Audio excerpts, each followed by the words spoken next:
Razorback football has a long history of great tight ends, especially over the past 20 years. But the past couple of years, they haven't been able to count on anybody. Who can they count on this year to step up at the tight end position? We'll break it down. We're just 9 days away. So I'm going to tell you about one of my favorite players that ever wore the number 9 for Arkansas and one of the funniest stories I've ever seen in college football dealing with a mascot. It's all coming up on the Locked On Razorbacks podcast. You are Locked On Razorbacks, your daily podcast on the Arkansas Razorbacks, part of the Locked On Podcast Network, your team every day. And welcome into Locked On Razorbacks podcast. I am your host, John Nabors. I am also the host of Out of Bounds. You can catch every weekday afternoon from 1 to 4 on 103.7 The Buzz and 103.7thebuzz.com. I'd like to thank LinkedIn Jobs for being the official college football recruiting sponsor across the Locked On College Network. LinkedIn Jobs helps you find the candidates you want to talk to faster. Post your job for free at linkedin.com/lockedoncollege. Terms and conditions do apply. I hope everybody's having a wonderful Thursday as we are just 9 days away from the Razorback football season, which we'll break down here in just a little bit and really dive into some fun stuff with that. But one question that I wouldn't say just one question. There's been a few questions that I get asked about. And it has to do with, what's your prediction? Who do you think is going to do what? How good is this going to be? Is this going to be improved? All those things. But the one mystery for everybody and a question that gets asked almost like in a passing, shocking way is, hey, by the way, what's with the tight ends? Like, what happened to Hudson Clark? Thought he was supposed to be like better than Hunter Henry. And, why are we moving a wide receiver like Trey Knox to tight end? What about all those guys we recruited? Why are we having to do that? It's a question I get asked a lot.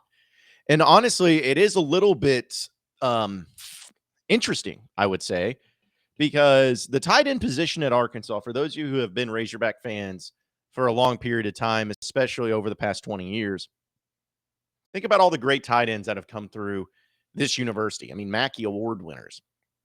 You can go back all the way to like Jason Peters, or even before that, he had Jodine Davenport, who was a really good tight end. Jason Peters was an offensive lineman in the NFL, but was so athletic he played tight end. You think about him. You think about DJ Williams. Think about Chris Gregg. You think about Hunter Henry, Jeremy Sprinkle, AJ Derby, and all those great players. And even a Cheyenne O'Grady, who was really talented. Like, tight end was never a problem at Arkansas. And it was actually one of the most consistent positions you could count on each and every year.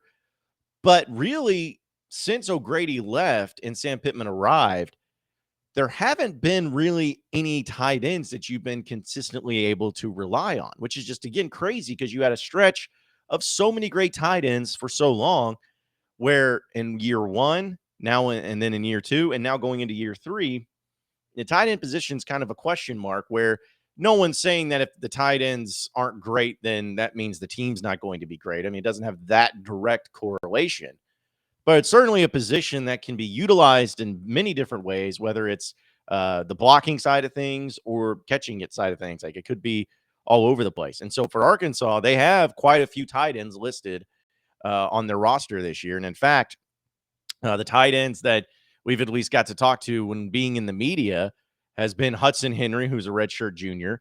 Also, Trey Knox, who's a senior, who's moved over to that position, that tight end position. And also Nathan Bax, who's a redshirt senior, who is at Jefferson City, Missouri. So you got older guys. You got at least 3 4-year players, essentially, at the tight end position. And now it's become this thing where Hudson Henry was a highly decorated, highly recruited kid out of high school. Kid had a universal scholarship to wherever he wanted to go. Like, he could have gone to Bama. He could have gone to Oklahoma. He could have gone to Ohio State. Could have gone anywhere he wanted to go. And people were talking about him as being a better player and potentially a higher ceiling than what even Hunter Henry, his brother, had. So there was a lot of pressure and expectation with Hudson Henry coming into Arkansas. And for various reasons, you haven't been really able to see that type of play that we've all been expecting. Now, injury has played a part into that, and there's no doubt. But you would think, though, that with the past few years, especially with the tight end position just not being a position of strength, that this would be the prime opportunity for Hudson Henry to really step up and be that guy and be incredible for Arkansas and taking those next steps. That's what you would think. But just over the past 2 years, that hasn't necessarily happened. Last year Blake Kern was a good tight end. I mean, he was fine, but there's an opportunity now for Hudson Henry, and sitting here as a redshirt junior, good size, 6'5", 257 pounds, a guy that has what seems to have good hands, but there's just reasons he hasn't been able to see the field and hasn't found a way to be as consistent as what he needs to be. So it's been quite an interesting thing with him. And so you're really hoping, if you're a Razorback fan, first off, you have 2 more years of him, because I don't think he's going to go out to the NFL this year.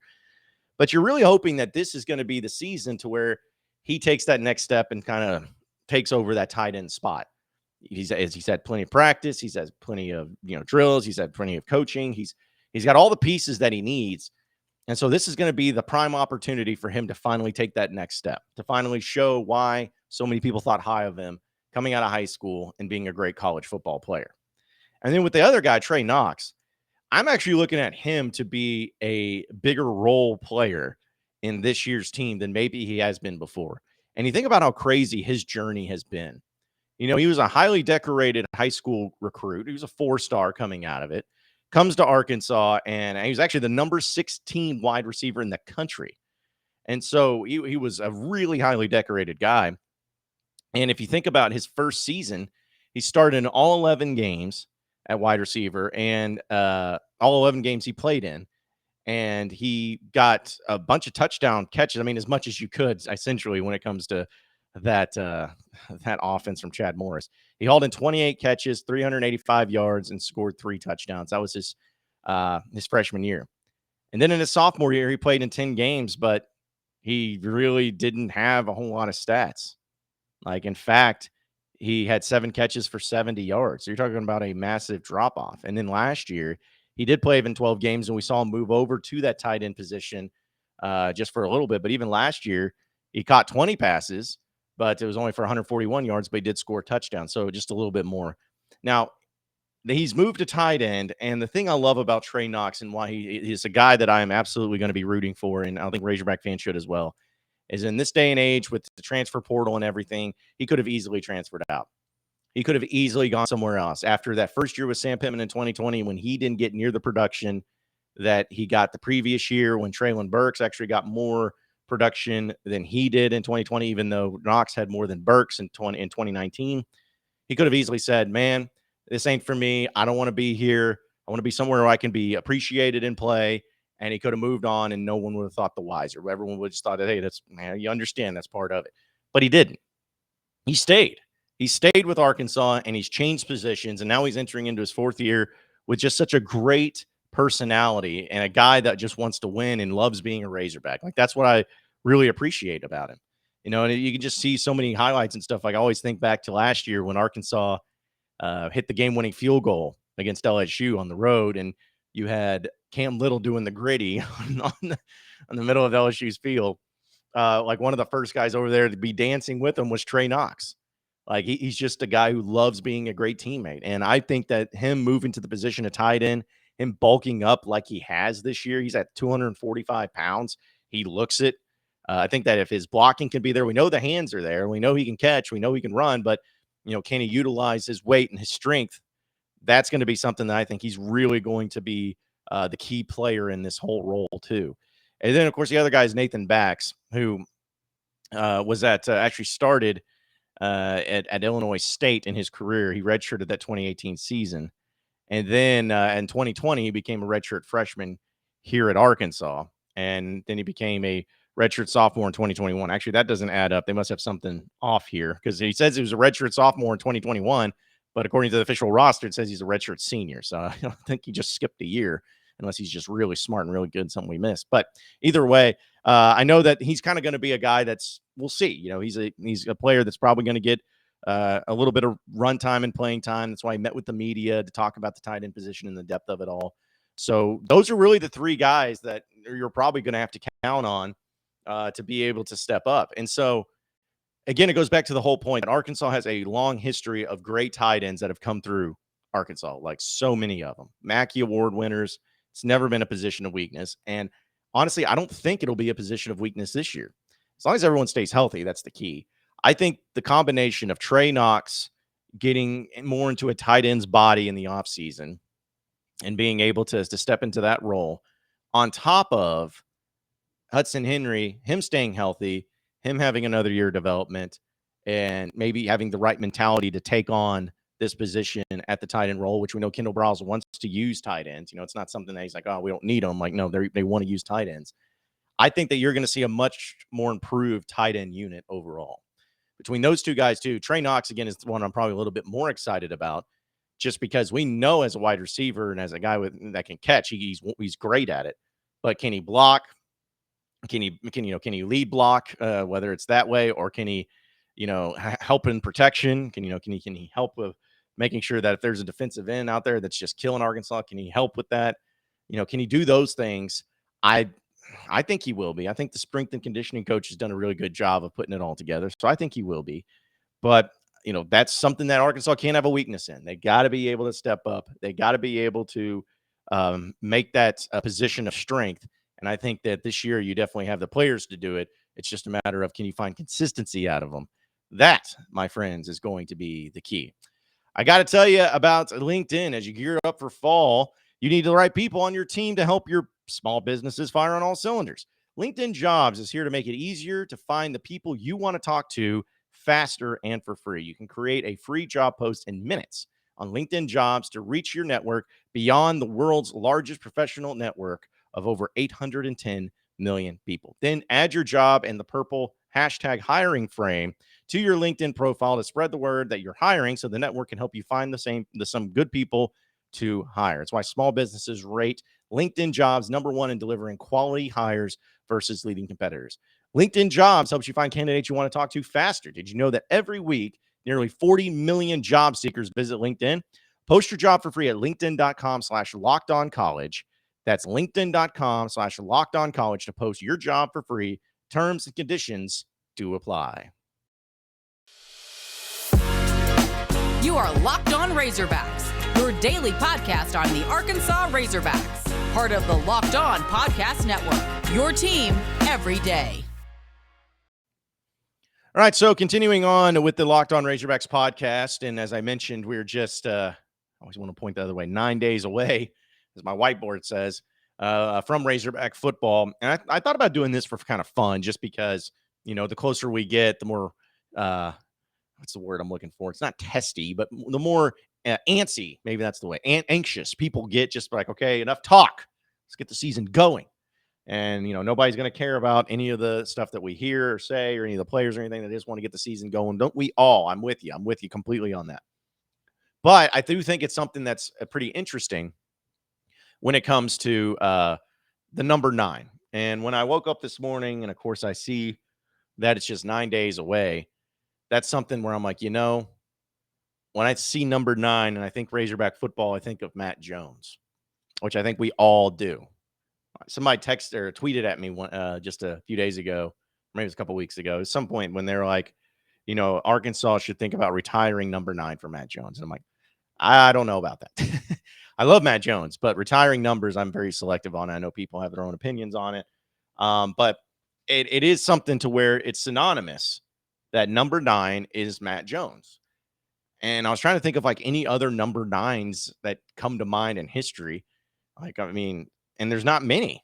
Like, there's been other number 9s, but there's not really many guys that were really high-end, high-quality players with that number.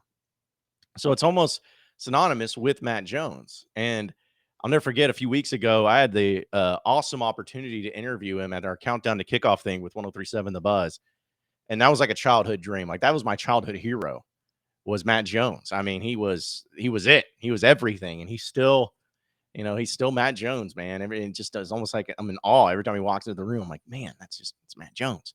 So when I got to talk to him, that was cool. But what sparked me to go back and watch some old highlights of him, and from War Machine 2013 on YouTube, has also many great highlights of so many games.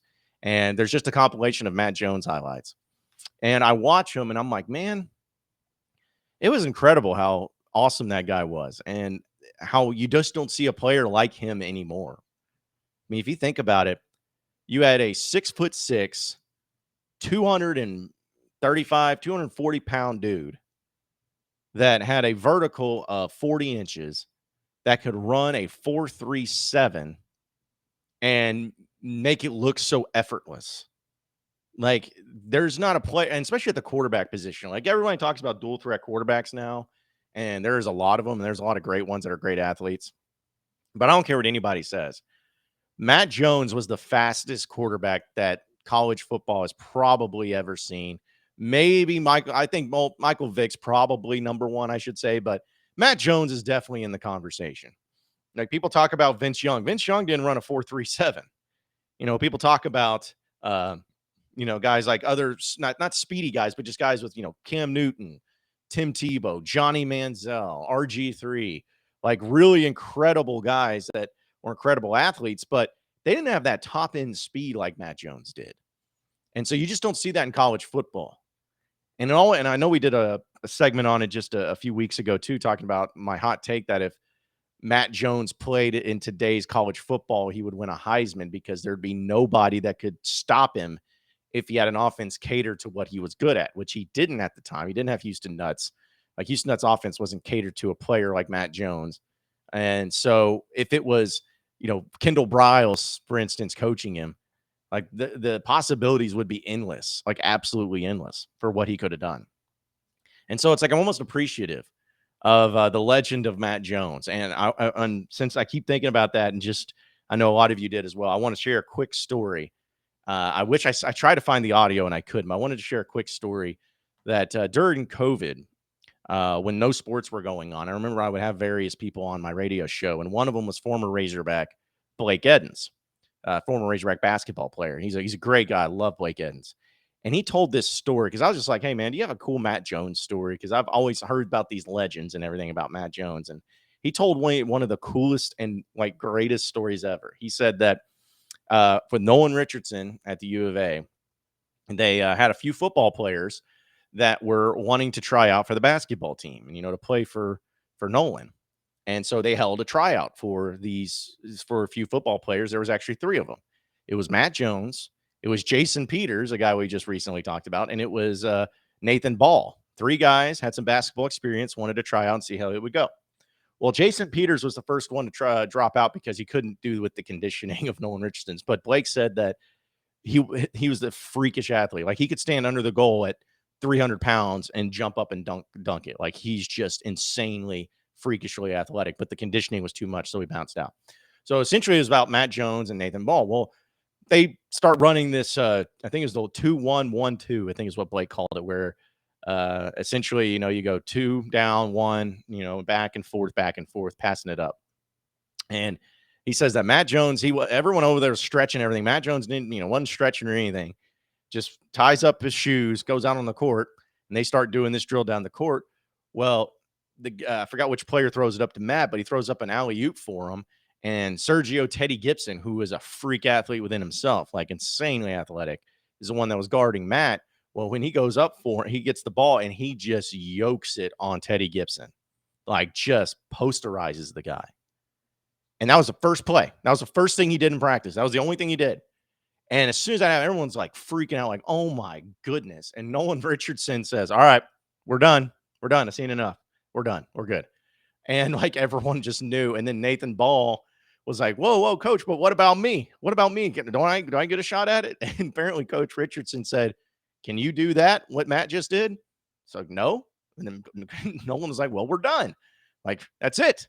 And so like just things like that just really add to the legend of Matt Jones. And, I just thought about when I see number 9 and Razorback football coming up, I'm like, even though I just said a basketball story essentially, but that's just something I always think about with Matt. And again, people, if you're watching this or listening to this podcast, I know you probably know who Matt Jones is, but I encourage you all to watch some highlights on YouTube and see just how incredible this dude was. Because I almost feel like some people, especially outside the state, don't appreciate what he did.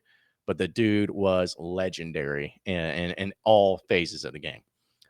We will talk about a few things, some really funny thing on the other side of the break, dealing in college football. But attention, all cleaning and food service professionals. Brady Industries has been pioneering the way products and solutions that are delivered to you, the cleaning and food service community, since 1947. Brady is new to the Arkansas community, and as of 2019, but the company has decades of experience serving more than 25,000 customers all over the country. And there's just one guy that you need to call who can take care of all of your food service and janitorial needs. His name is Aaron Smith. Good guy, great guy, a diehard Razorback fan, goes to all the football games and everything. He's a good friend of mine. He's an awesome dude. And he's definitely somebody that you need to call, from cleaning chemicals to food service and amenity products. Aaron at Brady Industries has what you need. Aaron takes pride in providing exceptional value and service to his customers and offers expertise and innovative solutions to meet even the highest and toughest challenges. So call Aaron and he will get you the best value for your facility and food service budget. Call Aaron Smith at Brady Industries, 501-424-8837. Or you can visit supplies.bradyindustries.com to browse all they have to offer. But honestly, it's just much easier if you just give my guy Aaron a call, 501-424-8837. And if you mention to him that you listened and heard about this ad on the Locked On Razorbacks podcast, he'll take an additional 15% off. You're not going to get a better deal. He's diehard Razorback fans and Razorback fans. You want to do business with Razorback fans, Aaron Smith is the guy to call over at Brady Industries. You are Locked On Razorbacks, your daily podcast on the Arkansas Razorbacks, part of the Locked On Podcast Network, your team every day. All right, so final segment of the Locked On Razorbacks podcast, and I'm probably going to get in trouble for this, but I can't. This is just one of the funniest things I've seen today. So there's a long story about apparently South Carolina and the Gamecocks. They're having issues with a legal problem of the mascot because it was Sir Big Spur, like the rooster. That's what their mascot's been. And apparently there's an issue with the naming and who owns the rights to it. It's very complicated, but it's problematic because there's like these families that are involved, and this family says they don't have any right to do the naming. Like there's just a lot of mumbo jumbo legality crap that's going on. So South Carolina is in kind of a predicament where they want to still have, obviously, the rooster at their games, but if they can't use the name Big Sir Big Spur, they got to figure out something because football season's coming up. And this article this is a real thing from Matt Baker. He comes from he's at the Tampa Bay Times. He reports for all college football. And he puts out this tweet where it says, South Carolina's legal team is advising against the Gamecocks using the name Sir Big Spur moving forward because of some college football bickering that's been going on. So the state has put together some suggestions for the name, and they're going to have a vote on it and possibly be able to have the university buy into one of these names being the representation for the mascot's name. And the names are Cluck Norris, Marco Pollo, and the Cock Commander.